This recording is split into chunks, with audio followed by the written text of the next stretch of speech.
કુલ ઔઝુ બિ રબ્બિલ ફલક અને કુલ ઔઝુ બિ રબ્બિન નાસની ફઝીલતો સાંભળીએ.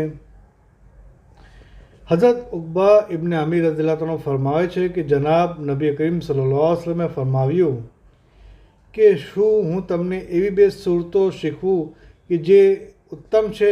ફરી તેમણે કુલ ઔઝુ બિ રબ્બિલ ફલક અને કુલ ઔઝુ બિ રબ્બિન નાસ તેમને શીખવાડી અને ફરમાવ્યું કે આજ સુધી કોઈએ એના જેવા શબ્દો સાથે પના લીધી નથી. હઝરત ઉકબા ફરમાવે છે કે નબી સલ્લલ્લાહુ અલૈહિ વસલ્લમે ફરમાવ્યું કે જો તમારામાંથી બને તો તે સૂરતોને કોઈ નમાઝમાં છોડી ન દેશો. આ બંને મુબારક સૂરતોને અસરની નમાઝ પડવાથી પછી 13 વખત પડવાથી કયામતનો ખૌફ દિલમાં પેદા થાય છે. ઉમ્મીદ છે કે દરેક મુસલમાન ભાઈ બહેન દરરોજ તિલાવત કુરાન પાક પઢવાનો મામૂલ બનાવ્યા પછી સૂરતોને આ સંગ્રહ કરે.